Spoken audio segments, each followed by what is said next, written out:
Okay, I want to know what did she learn from working around barbers and then working for the hair care company Annie Turnbull Malone.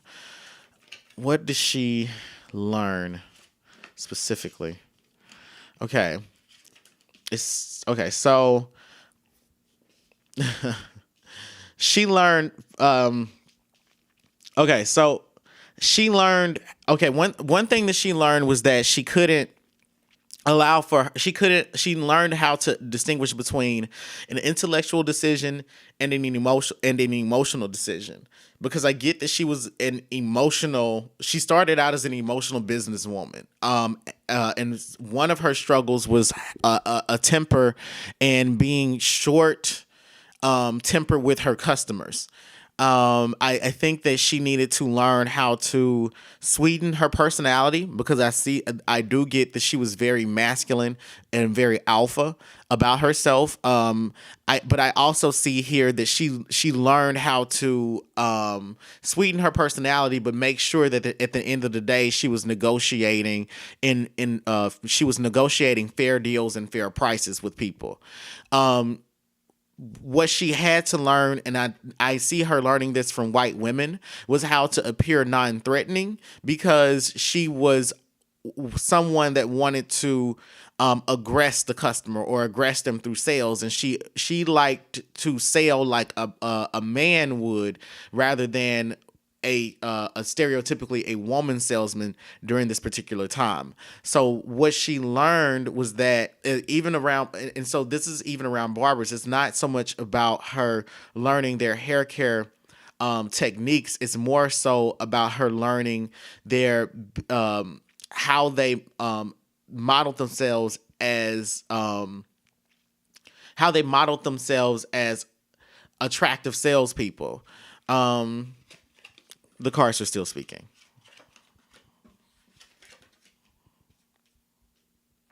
Okay, so I also see here that there was a barber that she worked with, that she was involved with, and I'm seeing like romantically involved with him, and I'm seeing that they weren't married to each other. He did teach her a lot. I get that. I get that this barber. I get that this barber wanted her more than she wanted him, and she was the one that got away. I get this energy. I get this energy that she, was like she wanted to fall in love, but she always chose to, pursue a business. She was always after her check more than she was trying to find true love. So, being around barbers, I think that she liked to date men that were in her industry, but it was also about her learning how to be a woman in business, and how to teach other women how to be a woman in business, and how to sell products without intimidating the customer. Okay, so what are some of her secrets to successful entrepreneurship?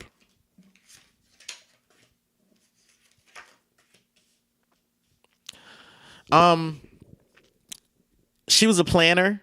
I see that and when I say that she was a planner, I see that she was someone that reviewed her business plans over with other business people, with other entrepreneurs. She was she would mimic the strategies of others, and of other hair care companies, and they would also take from her as well. She took their advertising structure, their advertising models, and duplicated them for herself. And they took her hair care, they replicated her hair care system and tried to reproduce it for themselves. But I see here that she was always thinking about how to remarket her products, as some and she would swap out an ingredient, and she's like, hey, I'm going to, put this type of oil in it. Let me figure out how to market this. Is this going to be attractive to people? Is it going to be attractive to people? She was always thinking about how to remix and advance her marketing strategies and remix and redevelop her products. And I get that she would change her formula. And the formula didn't say that, but she had a signature formula, yes. But I do get that her formula was changing over time, and she knew a lot about again, herbs, serums, and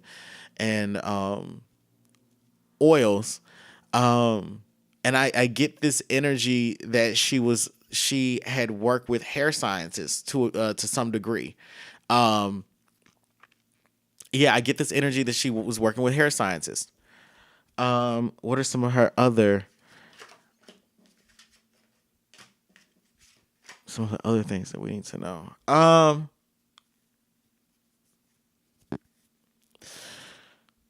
There were a lot of men who helped her.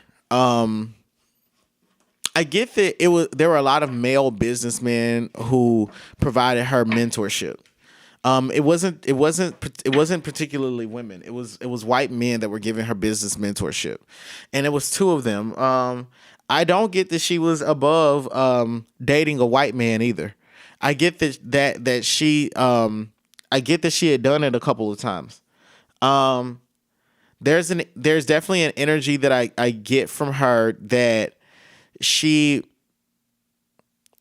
was a social climber. And I definitely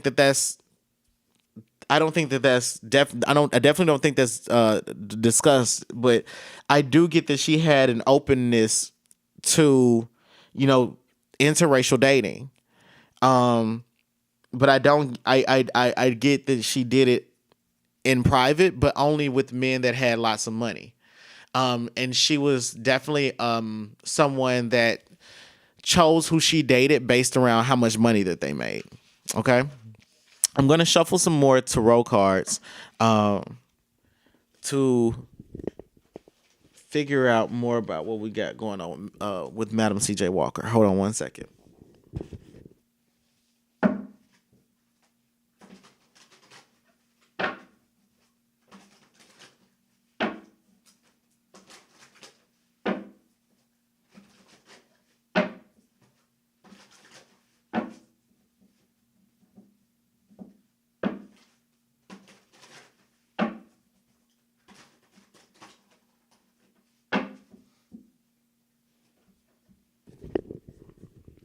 Okay, so now I want to explain and explore the benefits of her activism to groups and institutions like the Young Men's Christian Association and the Tuskegee Institute.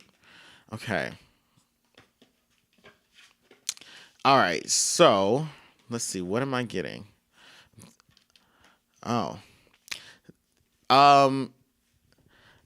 Her donations were important for helping these. Okay, so for the Tuskegee Institute, this is the energy that I'm getting. For the Tuskegee Institute, her donations were important for helping them build new business partnerships. It was like the Tuskegee Institute needed to be introduced to a circle of donors, like white male donors, and she had that network. And the thing is, the hair care industry was a very unique industry to enter into. I get that it was a little bit more liberal, a little bit more progressive than others. So they were, and because it was a beauty industry, and I see that there were white women in it, but I see her working with white men. She was able to introduce these white men donors to the Tuskegee Institute. I get that she was a beacon for attracting white male entrepreneurs. They were really fascinated with her. She was a model minority for them. And she was very intuitive. They liked that she could immediately, upon meeting them, she could give them tips about how to increase their business profits. whether they worked in the hair care industry or not, she was a great retail saleswoman. And she kind of had like not so much a pyramid scheme, but she was like the Avon lady. She was the Avon lady. She's, she had a pay benefit structure. I get that from her. She's like, you make this, I'm gonna give you this. You know what I'm saying? So people worked harder. They're also saying that they're saying that she gave a lot of money to start up to fund programs, that the money that she was giving out was fueling careers. Okay, the money that she was getting was really helping to educate some of who society selected as the best and brightest. Okay, so in particular Black people, but I also see that it was a heavy burden for her. She paid out a lot of money.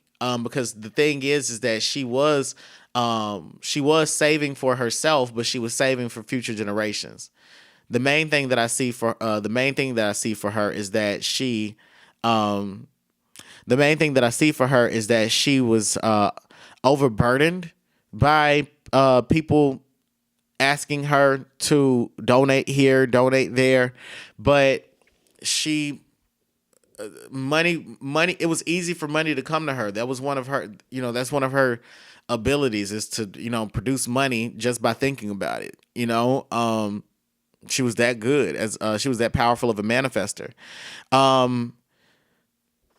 Let's see.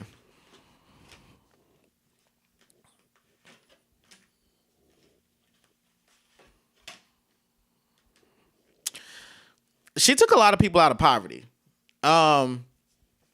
I definitely see that. She took a lot of people out of poverty. She was donating to churches too. I get that her money was. I get that she was paying people's light bills, utility bills. Light bills are utility bills, but I get that she was definitely helping to pay rent for single mothers and widows, especially. And she was a leader amongst women. I get that the women that were around her really respected her. And she trained a class of women that it's kind of like I want to say kind of like a Black Stepford wife or a Black housewife. She was not so much. Obviously, if these women were working, they weren't housewives, but she helped them to have the housewife image. I'm going to help you to grow your hair long, and you can curl it like this, and here's how you can speak and talk and act, and you can fit in with these other women that you've been wanting to fit in with. And she was helping them to achieve these their goals of trying to assimilate. Particularly Black women trying to assimilate. So what about the Young Men's Christian Academy?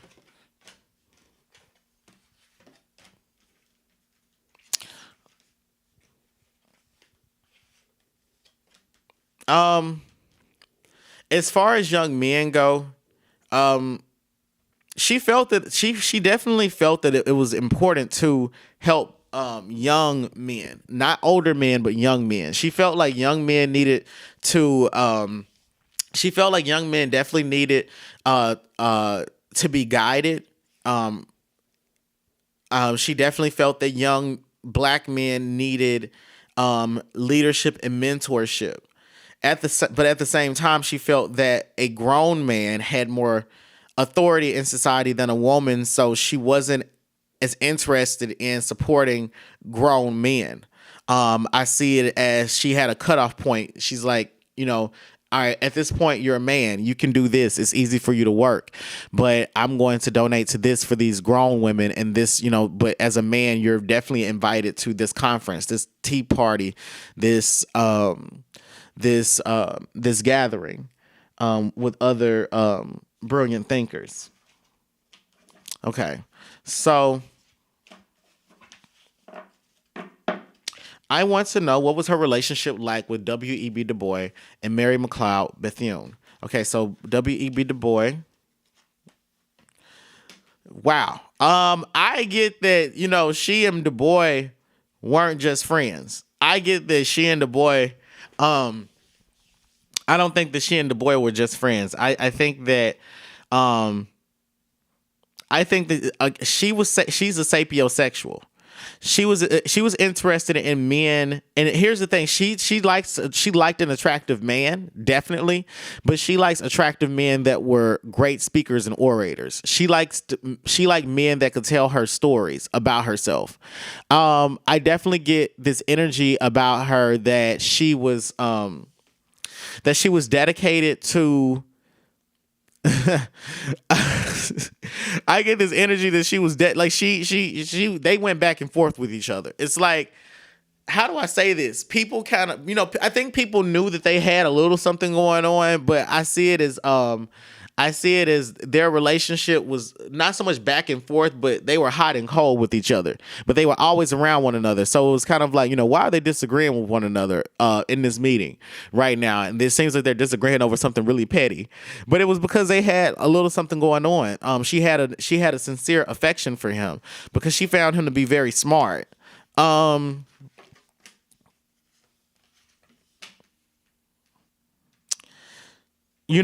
She was the one, again, she has this overtly, I get this energy that she was definitely not afraid to tell you that she wants you. Madam CJ Walker is someone that if she saw you and she liked you, she would tell you, but she typically didn't do that because she was a businesswoman. But when it came down to it, if you were a black man, you had some power to you, and y'all were all, it's like you were high profile, and she knew that you had to be private. She liked you. She was interested. She dated a certain class or a certain type of man. And they either had to have money or they had to have a high social status and a prestigious job, or else she wasn't going to show her sensual and sexual side. She was going to show you that she was this tough and I don't get this. I don't get that she was very expressive. I get that she was nice and she was smile, but she was not expressive about everything that was on her mind. But if you could get, you knew that she was interested in you if she told you everything that was on her mind, and if she would stumble over her words. And that's what her and the boy had that sort of chemistry with one another. Now her relationship with Mary McLeod Bethune.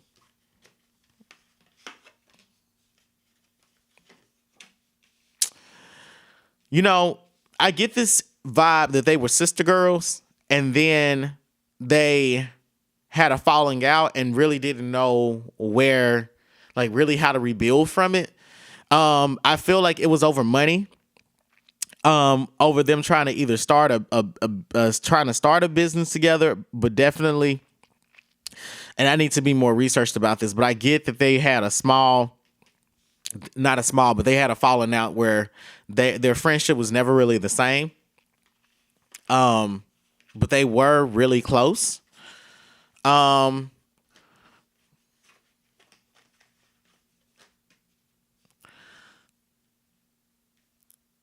CJ Walker had a very uppity attitude, and she wanted Mary McLeod Bethune to celebrate more of her accomplishments, but she felt like Mary McLeod Bethune wasn't ready to. She felt like Mary McLeod Bethune didn't want to get to the money like that. She's like, they had different types of success, and Madam CJ Walker felt like her success was more important. She's like, I'm able to house these people and do this, and I have this network, and net worth. When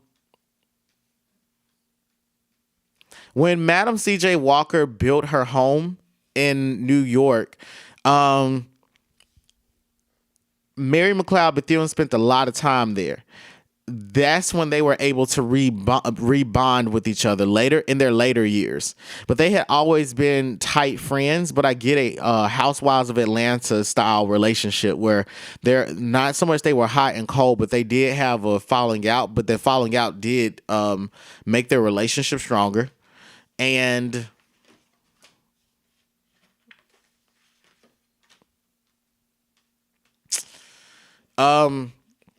Madam CJ Walker Madam C.J. Walker helped Mary McLeod Bethune get out of a relationship that was pretty toxic for her at some point. But this was prior. This was like not later in her life. This was like sometime during their friendship.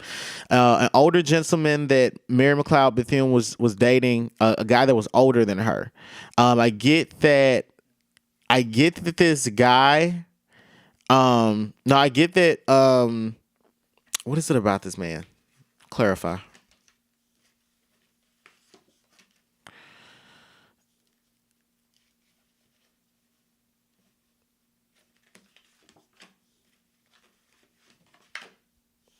I think that Mary McLeod Bethune may have divorced. I can't. I don't know. I need to look this up. But this basically this is what I'm saying. It's like a conversation of, girl, get out this. You have to leave this man alone. Get out the situation because he's abusive to you. He's hitting you. Leave it alone. I get that this man drank a lot. And I also get that this man had he had issues with his spirituality. He was Christian, or presented himself like as like a pastor, but he had issues with drinking, and his drink. And I see that he may have been married, or he was married to, like, that's why I said marriage. So it's either Mary McLeod Bethune was married to this man, or he was already married, and Madam C.J. Walker had told her to get out the relationship. But yeah, that's the type of, it's like Madam C.J. Walker was Mary McLeod Bethune's big sister. That's how I want to put it. Okay. I want to know what is Madam C.J. Walker's response to the booming growth of the natural care industry today in 2018? What is her energy's response to it? Her energy's response.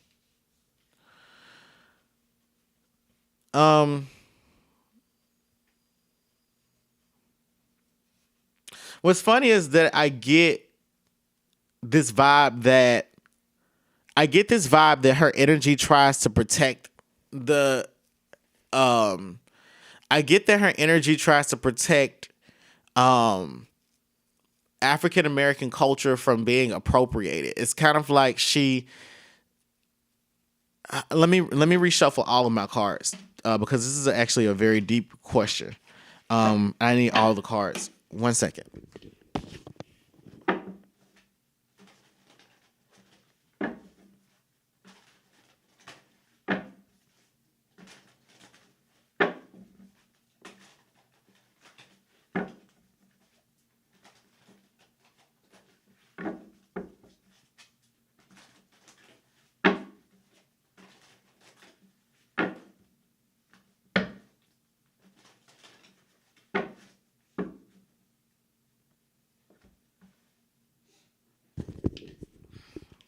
Her energy's response. Oh, see, okay. Magician. Yeah, magician, the four of coins, the devil. Her energy is protecting the hair care industry, like protecting African American hair care practices from being reappropriated. It's like she ensures that if you're a black person that wants to be a business that wants to be a cosmetologist, to work, that has Oshun energy. You want to work in the hair care industry, the beauty industry. Her energy protects you, and she protects your finances. And I would definitely say, if you can, just send her a prayer. And say, hey, thank you for opening this door, making this road possible, or at least, being an emblem of inspiration for me. If she's your inspiration and you want to work with her. But I get this energy, I get this vibe about her that I get this vibe about her energy that she's very protective of the African crown. So it's like whatever ideas you organically produce, she will protect them. I get this vibe that she is I get this vibe about her energy that is very involved in creating new recipes for growing hair and for treating the scalp. I get, but she's a part of. But this is the thing: her energy rests as a part of a collective of an infinite amount of infinite amount of spirits and beings that are transmitting information throughout the collective consciousness.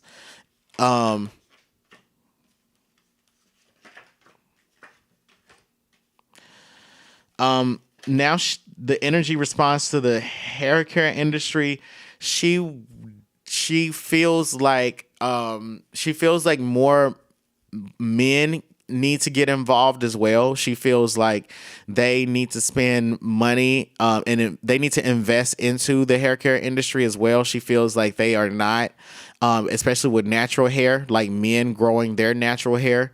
There needs to be a campaign for that, and she feels like that is another avenue. Like introducing men into hair care and having them want to grow their hair is she's critiquing it. She feels like there's a lot more that people have to learn in terms of the importance of the crown chakra and developing products that that can more rapidly grow the hair, and continuing to systematize the use of the information. Systematize the use of the information. She feels like it needs to be more institutionalized. But that's more about that's more about her energy communicating as part of a collective of energies. But finally, another thing is that I get that her energy, as far as the natural hair care industry goes, there's definitely a feeling of she feels secure in her position as a founder of it, and she's like, I'm a founder because the Empress card has come up, and there's also she played by the rules, so it's all about. For her, it was really just her response to the natural hair care industry is like a bow down sort of situation. Like, I can criticize because I've done it sort of thing. But I said earlier that I got this very confident and cool arrogance about her. So with, what the time that is, what it means. So thank you for tuning into the reading produced by Black Spectrum Network. Please go to www.blackspectrumnetwork.com to purchase a private psychic reading. If you can't get enough of my content, go to patreon.com/Black Spectrum Network. For as little as $2 a month, you can get these and other videos at least 1 week ahead of their YouTube release date. Please like this video, click the subscribe button, and leave us some feedback in the comments section. Before I go, I'll leave you with this quote from Iyanla Vanzant. The answer always lives in the same room as the question. You are the answer. I'm your reader, Nexo, and thank you for tuning into the reading. So fuel my fire, take me higher, I'll be your liar too. Cause when we're here, there's nothing better than the skyline view. Ooh,